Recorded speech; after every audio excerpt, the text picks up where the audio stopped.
Hello, everybody, and welcome to another edition of the Slumber Party podcast. I am your host, Amanda Jusen, and I'm so excited today. I say this every episode. I'm very basic. I say I'm so excited, but really, I am very excited about every one of my guests and topics. This is something I've actually wanted to do for a while, and I actually did my certification with Courtney. I mean, we did it at different times, but I know that Courtney is a certified lactation consultant. She's based out of Philly. For my Canadian peeps, she's not local, but, email is amazing. And so is just about, I work with everyone around the world. So does Courtney. But the cool thing about Courtney is that she's also a sleep consultant. So she is coming in with all the tricks. And I really wanted to have Courtney on today because there are so many bullshit rumors about sleep training and breastfeeding. It's got to be one or the other. It's got to be this or that. And I know, Courtney, we're on the same page. So welcome. We only have 30 minutes, okay? I feel like that we could have this conversation for like 25 years.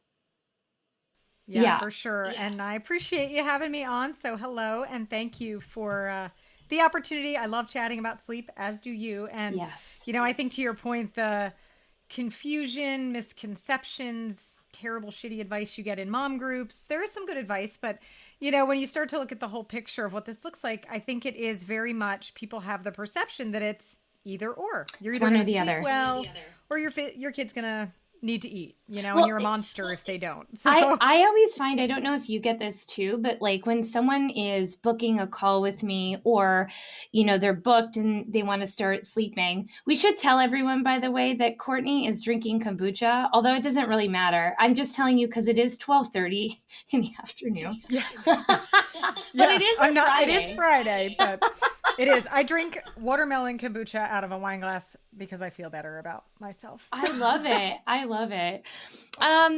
Okay, yeah, so people book a call or they've booked a consultation, and in their questionnaire or in their like information, they'll always be like, I really want I breastfeed, but I'm open to stopping if it helps sleep. And I'm like, oh my God, you don't have to stop breastfeeding. And in Canada, and we can probably talk a little bit about the differences. I think that because Canadians have that year-long maternity leave, most tend to breastfeed longer. I mean, and this might be a complete stereotype that I'm wrong about, but I find that a lot of my American clients have like switched to exclusively pumping, or there's a lot more bottles involved at some point because they go back to work earlier. Why I say this is like 95% of my clients whose babies sleep through the night or have, one or two feeds at night are breastfeeding. I'm saying that directly into the microphone. And we didn't have to change anything. We didn't have to tell that mom, and they were able to maintain that breastfeeding relationship for years. Yeah, absolutely. The majority of my clients are able to breastfeed, maintain that relationship for years to come. But how is that possible? What sorcery is this? How are we able to achieve both? And I think the misconception is, to your point, it's one or the other, where it comes down to intake, right? If a baby's hungry, regardless of their age, they should eat overnight. That's appropriate, right? Yeah. So when I work with clients, we write a plan based on the age and their intake. And if you're exclusively nursing, you don't necessarily know the intake. So we take that into account, right? Yeah. And how old they are and how well they're growing and how well you feel your supply is. Have you done weighted transfers, right? There's like a lot of conversation that goes into it, but a child needs about 24 to 32 ounces in the day, as far as the amount of milk that is required, right? I'm getting my phone out. I'm listening, but I'm doing the milliliter. I was gonna say, I don't know what it is in metrics. So it's 24 to 32 ounces, right? Is what, in the States, I tell clients, like, that's what you need in a given 24-hour period for a child to be kind of growing at the right amount every day. And right? That, from my calculation, is 700 to 900 milliliters for my Canadian folks. And that's where Like if you get that in the day, you don't need it at night, right? And I think a lot of times people fall into the habit aspect of feeding, right? Like milk becomes a mechanism to sleep. And it's like, if a child needs to eat because they're hungry, they should be fed. And even when we're working together, we're going to feed them. I think we both agree on that. It's when you're using that breast or that bottle as the mechanism for them to fall asleep. That's when it's a problem, because that's the only way they know how to go to sleep. And sleep's a skill set. So like if you can sharpen the ability to do it without that, voila. You know what I also find pretty cool? So you're the lactation consultant. So please correct me as I go here. But what has been really amazing for me is I will get these babies who are not gaining as well, or not like fall, or just on like a lower percentile. And I just want to pause to talk about percentiles. Everyone has to be in a percentile. We're looking for baby gaining on their curve within your percentile. So, most doctors are great and know that, but I get all of these clients and these babies who the mom or the dad is like, oh, we're really concerned about weight gain. We need to keep in the feeds at night. And me too. I'm also concerned about weight gain. So I'll keep the feeds in, or I'll keep like 1 or 2 or whatever the case is, depending on that child. And then all of a sudden the child sleeps through the night. And then the parent, like, we didn't make that happen. We didn't force the child. They just went to bed at 8:00 and they woke up at 8:00 and everyone was living their best life. But the parents start panicking and they're like, oh my gosh, like they didn't eat. And now like they need to eat all the time because of their low birth weight. But then lo and behold, during the day, this baby is rested. They are actually hungry. They're not snacking all day, all night. The breastfeeding outcomes improve almost always. And this is the other like misconception, that you're going to tank your supply, that you are going to like smack. And like, I don't know, maybe if you're not working with like a consultant who knows a lot about breastfeeding, I guess this could be something that does happen. But I do think that in almost all of my cases where breastfeeding is this big concern and there are weight issues, it always works out in the other way and the parents are floored. Yeah, absolutely. I totally 110% agree with that, because it is the same conversations, right? I mean, we're talking with the same tired parents, and it's like, if anything, they wake up refreshed. So now they're actually hungry, right? They're taking a nice full feed, which guess what that does to your supply? Supply and demand. Milk is supply and demand, right? If they're pulling it out efficiently, your body's going to go, oh, maybe I should make a little more. And so you're not like, I think the misconception is you're losing milk by not eating overnight. You're just shifting it. It's moving to the day. The baby's happier. They're eating better. They're rested, right? Like the single statement I say to the many folks that I talk to is, how do you feel in the morning? How you feel in the morning is how they feel. They just can't express it. And frankly, if they're eating 6 times at night, they're not going to be hungry for breakfast. So, you got to figure out that, like, is this habit or hunger? If it's hunger, feed your child. But what happens, to your point, is you actually realize it's habit. You teach them the solid foundation of skills of sleep. And then lo and behold, they sleep through the night, and you've done, I don't say you've done nothing. Don't discredit yourself. But like, they have learned that it was a habit, not a hunger-based waking at, Right. And the cool thing that I find, sorry to interrupt you, I got excited. The cool thing that I find with like my younger babies who are still eating at night, parents are like, okay, so should I call you back when we're ready to wean? And I'm like, guess what? Because this baby has a solid foundation of sleep skills, excuse me, and is also eating out of hunger and not habit at night, this baby will probably push out that feed on his or her own. The closer you get to, then all of a sudden it's 6 a.m. and you haven't had to wean anything because the baby has done it for you. So when people are often worried, like, are they too young? What if they need to eat overnight? It's like, well, that's fine, because it's out of hunger and they will self-regulate. Yeah. And I was going to say, the biggest thing I probably see is that when a baby goes from waking a few times to doing that first stretch, and they're down at 7 or 8, and they go till 5:30 in the morning, for example, right? And they're like 4 or 5 months old, and they're going 7 to 4:30 for the first time, or 7 to 5:30. Parents are like, well, what do I do? It's 5:30. I'm like, pick them up and feed them. If they just want 11 hours for the first time, pick them up and feed them. then put them back down. And guess what? That 5:30 waking is going to go to 6 tomorrow. Yeah. And then 6:30 the next day. Like it shifts out. Like 5:30 is not your new wake up time, you know? Totally. Sorry, I'm drinking coffee at the same time, which is clearly an occupational hazard because it's not going down the right tube. I only have one tube now, so I can't help you there. Great. Okay, so then on the opposite side, I find we can't I know that there's going to be part of this podcast where like rah breastfeeding and sleep training can go together, and they can, but there are some instances where it's not perfect. And so for me, what I tend to see is baby is ready. So baby's ready to sleep through the night. Same situation happens where parents will start sleep training, baby sleeps through the night, and then the supply doesn't really transfer to the daytime right away. And then so there are some instances where babies might sleep through the night like 2 or 3 nights, mom supply tanks, and then by day 4 and 5 we have these hour-long wakings at 4 a.m., God forbid. So I'll talk about how I kind of manage it, and I would love for you to jump in, but how I sort of manage it is I tell mom to pump before she goes to bed. She also might want to pump as soon as she gets up in the morning after that first feed. And what I call that is like a little bit of an insurance policy in the early days of sleep training, where you are actively, so like that milk that your baby didn't take, 5 times overnight. When you get up in the morning, you feed your baby and you express that milk in the day. Now we've told our body, okay, we need to make that amount of milk at this time during the day. And it tends to kind of move things along a lot quicker and help supply. But please jump in with anything better.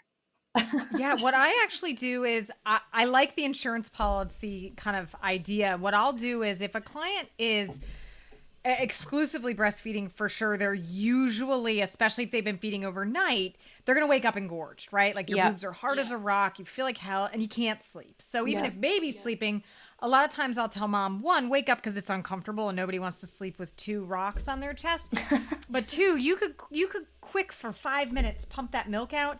You're probably going to rip out 2 nice sized bottles, right? Yeah. And then you just start banking it. Like I have some clients that are super concerned because we do go back to work early here. Like at 12 weeks, I'm sliding right back into that cubicle, honey. Yeah. So I do tell clients, I'm like, if you're worried about supply and you want to have a bit of an insurance policy, wake up for a week while they're sleeping through the night and pump once or twice. Right. Because then you're building up a nice freezer stash. Yeah. And then you can start to pump a little bit less each night. So you're also getting less engorged, right? Yeah. And then your body's adjusting. And by the way, it's still adjusting the supply in the day when baby's hungry and eating better, which can take a couple of days.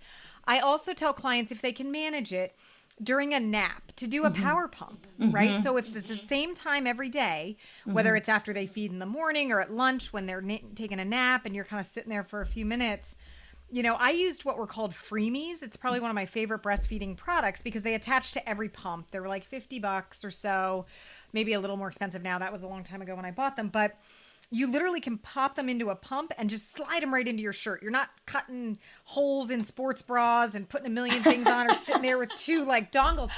And they just sort of slide in, and then I never lost the amount of milk, and neither do my clients, frankly.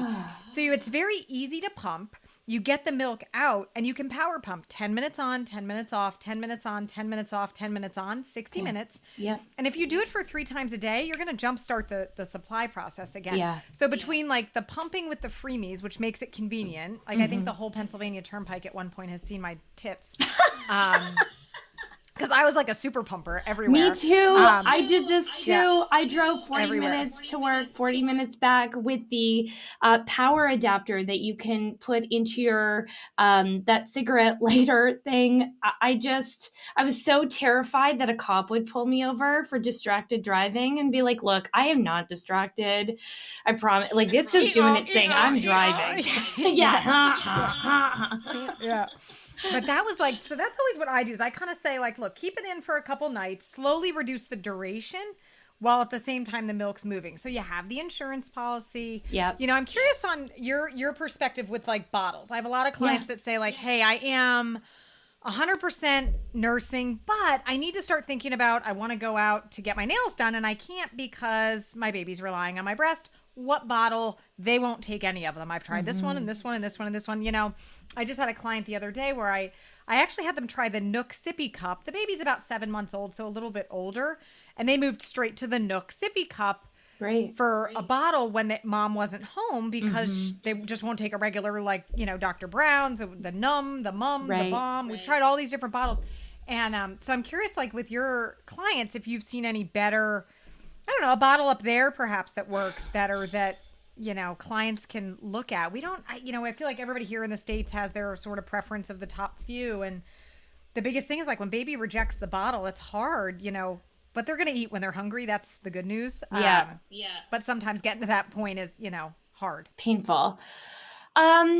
I have to say that I don't have like this magic product because I get this a lot. But what I can say is I went back to work pretty early with my pretty early in Canadian standards. Like I went back at 4 months postpartum. And so I just had also a premonition that I was going to get a job. So having my daughter on a bottle was really important to me. And so we started really early. And I think if you wait too long, it's really, I don't want to say it's impossible, but if you're past like 4 months, it's going to be really challenging for baby to take it. I'm not to say don't try, but I think there's like maybe a window between 4 and 6 months. And then after you might need to move to something like a sippy cup or a different way of getting it in because like literally it took my husband 3 weeks of sitting with my daughter being like, try this bottle before bed, try this bottle. And like sometimes she would take it and sometimes not. I mostly had to leave the house. I had to be out. I couldn't just be in a different room. I had to be out of the house for her to take it. And then she started taking it. And then don't forget to introduce that bottle as often as you can as well, because I got lazy with my second. And she took a bottle pretty easily right away. And then I was like getting lazy about pumping for that bottle. And then so I want to say I didn't give her a bottle for 3 months. And I was like, whatever. So then I go to a wedding in Calgary, Alberta, which is like, you can't just get in your car and drive home. It's like a 4-hour, 5-hour plane ride away. And my husband calls and is like, she's not taking this bottle. And I was like, what? So she was like 8 months, 7 months. She didn't take a bottle for the whole day. She ate tons of solids. And, you know, my husband mixed breast milk in with like everything. So she's getting, and then the next morning she's like, okay, I'll take it. But it was terrifying. And that's because I got lazy. So I like 1 bottle a day. Again, in the breastfeeding world, this can be somewhat controversial advice. What's your experience with something like nipple confusion? Is that Honestly, a thing? Like it can be. I do think to your point, I feel like sometimes it's very, I don't want to say like judgy, right? But it's very like you're pro 100% the boob, 100% pumping, 100%. You know what? If that works for you, cool. Go for it, right? Like you got to figure out what works for you and for your family. Like for my family, the day we got home from the hospital, my son was in his own room, in his own crib from day one. A lot of people room share for a year. That worked for our family, right? That was a choice we made. And that night at 10 o'clock, my husband gave him a bottle. And it was, I would pump, I would go to bed. And then every night for the first about 8 weeks, and we did this with my daughter too, when I had already become a sleep consultant, we had a dream feed, and I'll keep a dream feed until about 8 weeks. And it allowed me as a mom to get rest. So like I would basically put my son and my daughter down around 7. I would nurse them. They would go to sleep. I would pump whatever was left, keep it on the counter. I would take a shower and go to bed. Peace out, 8:30 at night. I would then have my husband do the bottle. He would go in and wake my kids up at 10 o'clock. Feed them the bottle if they hadn't already woke up. Put them back down awake, go back to sleep, right? And then I would get up for the rest of the night because I had to nurse. So I would kind of get a stretch from 8:30 to 2 in the morning where I was sleeping. I woke up feeling like I could run a marathon compared to my friends. And it afforded the ability for me to get out. They could take a bottle fine, right? And again, everybody's going to have different perspective on it. Like you got to do you, and that's cool. That worked for us, and it was great because I got sleep. which was good for my mental state. Yep. They learned how to eat from both, right? Mm-hmm. And, it was flexibility. And then they were taking a nice full feed at 10. They would feed at 2 and feed at 4. Like my kids always pretty much, both of them, both before I got into sleep consulting and after, woke at 10, 2, and 4. Yeah. Because they were taking full feeds during the day. Yeah. And they were taking full feeds at night. And I didn't do the graze eating. Like I see a lot of parents that do the snacking, right? Like, well, I'm just going to feed on demand. And again, like that's fine. I do find that kids who eat on full feedings on a regular kind of more cadence, I don't like to call it a schedule because people freak out about that. Yeah. But like if they eat full feedings versus snacking, by the end of the day, I feel like their consumption total is more. Well, and they empty never, the like, breast. They're just, if you're just snacking, it's like my kids, like they have goldfish, then they have fruit. Yeah. And then I'm like, here's your grilled cheese for lunch. And they're like, no, suck it. I'm not hungry. I'm like, what do you mean you're not hungry? It's lunchtime, because they've snacked all morning. And it's, it's the same with kids. Like if you're just getting an ounce, I feel like you're never filling the tank, but you're also never quite full. So you're sort of at this perpetual state of okay. Yeah. I try to like give the example to my clients that have you ever, like you're so hungry and then you go to eat just a little. It's like, oh, I'm satiated. And it's the same for your baby to be like, oh, I'm hungry. And then I'm just, meh. Okay, I'm satiated. I'm fine. But really they're only taking a little bit. It also, I think in those cases, it can impact supply when we're not fully draining the breast. When your baby is just kind of like saying, okay, you made this full breast, but I'm only going to take half. Well, then the next day over time, your body is only going to make that half. And so you want them to be hungry and eating. And like you said, feeding on demand is wonderful. And I think that there are like for me, I was a milkmaid. I could have fed your children, my children, the street, the whole country of Canada. It was fine. And so I could just kind of like pop my babies on and off when I wanted to, and it was great. If you do have supply concerns, or maybe you just don't have the same amount of milk ducts that I did, and like things are a little bit different, you need to be thinking actively about how to drain your breasts to stimulate more milk production, and not just like a baby who's on and off. Yeah, no, absolutely. And that kind of brings up, like I was thinking about, from like that standpoint of supply and demand, like draining, again, supply and demand. That's the milk side of it. I think that too often, I don't know, parents look at foremilk and hind milk. And I see a lot of questions like, well, I have to make sure I forget the foremilk. I'm going to pump that away. And I just want the hind milk because it's higher in fat and such, right? Like it's a very big misconception. Like your milk fat distribution is very much balanced throughout the whole nursing session. Like your body didn't just make it and go, you know what? Fuck it. This isn't good milk. We're going to dump that out. Right. Like it's very much balancing. The body's a beautiful thing. Like it's going to balance the fat distribution, I guess is what I'm trying to say, throughout the feeding. Yeah. Right. So yes. Is there something called foremilk and hind milk? Absolutely. Is the fat distribution throughout the milk they're getting kind of balanced throughout? Yes, absolutely. So that's kind of a misconception I think a lot of people have, where they're like, well, let me empty a little bit, make sure they get the really fatty stuff. Like just put them on the breast. Don't overthink it, Okay, so Courtney, when should someone seek out the assistance of a lactation consultant? I think and I know it's a little bit different in Canada, so you'll have to correct me on like the way you guys do it up there. I just finished with somebody actually in Alberta, and she was explaining a little bit how it was different, but she was struggling with supply, and she's like, we can't really do it this way. Like in the States here, basically, at the hospital, you get to see a lactation counselor, which is great, and they make sure you have the latch. The problem is your milk hasn't typically come in. Yeah. So you get home from the hospital, and those squishy boobs you had at the hospital are now solid rocks. So you're trying to attach this teeny little mouth to a solid rock, right? And then you get some nipple kind of discomfort and such, right? For here in the States, I tell clients like straight away, connect with somebody, because it's just going to make the journey. If you can get through the first couple weeks, like you're solid, right? Yeah. If you wait too long, sometimes it's hard to get the supply back, right? Yeah. It's possible, but sometimes it's harder, right? Yeah. So I know here, like I always recommend setting up a consultation, or when it's not, a Corona type world, going to the hospital. Like we have lactation weekly meetings at almost every hospital where there's a CLC or an IBCLC. They will do a weighted transfer. And you can see how much the baby's getting. They'll assess the latch. You can talk with other new moms. At our pediatricians here, there's usually an RN who's also an IBCLC. You can request to do a weighted transfer at the doctors, again, just to see what you're moving. Yeah. So it's kind of like, I say, like, start with the support right away. Like, I hate when parents wait and then mentally and emotionally they're like, well, now I just can't do it, and I really want to, but they've kind of waited too long. So it's like, I say it's never too early to have an initial kind of assessment. Totally. And then if you're smooth sailing, like, go for it. If you need additional help, it's there in a variety of capacities. Well, and I think I had midwives during my birth, and they were really skilled at latch assessment and what to look for. I mean, I also had babies who gained back their birth weight within the first 3 days of their life.